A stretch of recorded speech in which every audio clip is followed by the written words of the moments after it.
it's Valerie here. What a great response I have gotten from the post that went out yesterday. If you're listening to me on my podcast, yesterday I put out an honest series of posts about the fact that most people who are burning out actually really don't know that they are until it's the crash factor, and that some of the stuff that goes on in our head really is the stuff that keeps us burning out, that we don't even deserve to burn out, that we actually haven't worked hard, that we're not actually really even scratching the surface of success, what a failure we are, and so therefore how can we be burning out? And my goodness, the response back was international. I actually had someone who wrote to me that says that the email that I sent out with the prompts of what I had posted actually helped to give them clarity for a decision that they were about to make in an hour. I had someone from Malaysia say to me, they more than likely been sitting in burnout much longer than they had realized, because the post actually prompted for them to think about their internal scripts. I had a doctor say to me that in their profession, they're actually trained to just normalize that the ingredients for the churn and the burns just normal.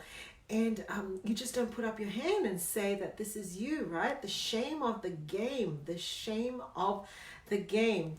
Look, I just want to come online and say, that is, you deserve better. You don't deserve to be in a game where you are ashamed.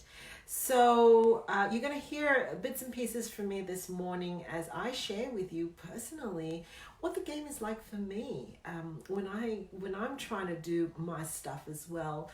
So I've already had 2 coaching conversations this morning, one at 6 o'clock, and then another kind of random one that's been happening from last night to today.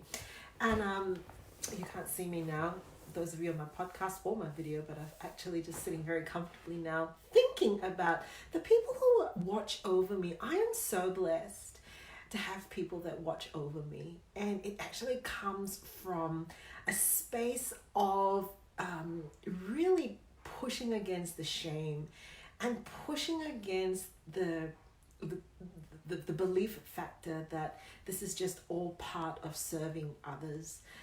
That I burn and I churn and get a good 10 years and then I'm out of here and I go do something else. I just want to push back on that. And so many people in my world, the people that I invite into my world, really feel that they can speak truth into my life. And other than the value of freedom, truth speaking is really important to me. It's really painful. It's really painful. So folks, if you caught my live last night, I said that I was about to go for a run. I shared personally about the really destructive messages that I had in my head around running, and last night actually went and hit the pavement, and every bit of the journey is painful. Even when someone looks into your world, you cringe. I tend to always cringe, but you know what? The message and the person behind the message, genuinely, if someone is looking over your shoulder, if there's someone you've let into your world, they've not intruded, right? So people who troll you have intruded, but the people that you have invited and who've a track record of speaking truth directly and frankly, they continue to watch over you, right? And they continue to just give you these little tic-tacs, Mentos, and sometimes lint balls of encouragement. And I received 2 today. And I can tell you that no matter how long I've been doing this work, I too believe that what's going to come out of the mouths of people is criticism, right? I believe that people are going to slap me around. People are actually going to say, you phony, you fake, or worse, you don't know what you're talking about, get off the air. Every time. Even though these are people I know. And the cringe factor is there. And then what comes out of their mouth, though, is so contrary, but it's still truth. They still want me to challenge those thoughts. They still want me to actually say, don't avoid the thing that you're afraid of, because the other side could be so much better, could be so much different, right? And the correlation between the vomit factor, which is, not avoiding the thing that, people are saying, just do it, and then going over on the other side and actually doing it is like, you just can't compare. It's just so different. And so I got these two messages this morning, or two conversations if you like. The second conversation is an interesting one because it comes from someone whom I've only really just met. Actually, both these people I've only really just met, so I have a habit of identifying really what my areas that I'm avoiding, where my break points are, where my vulnerabilities are, and just go and look for the resources and the people who can help me to fill those gaps. And both these people, they're like next level truth tellers, okay? One of them is actually really scary. I have seen their interactions online, and I know that if they're going to call you out on something, they're going to call you out on something, right? So it's a real gamble to actually put your stuff out there and say, look, this is what I'm struggling with, this is where my mindset is, this is what I actually believe, and I'm not going to do it. I'm just not going to do what you've told me to do. I'm just not doing it, not budging.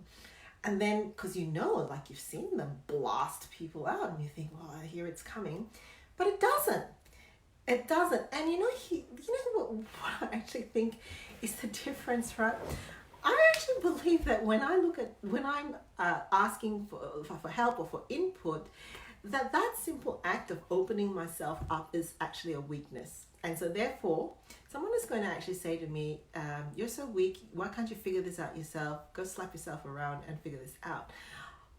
But that's not the case.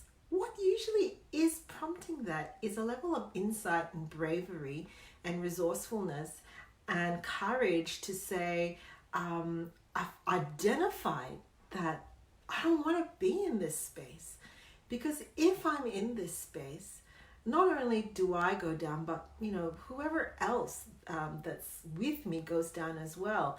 I can't afford for that to happen. I don't want the people around me to live with this or to go down with me. I actually want to be able to stand up and even take the small steps to keep going so that they can keep going too.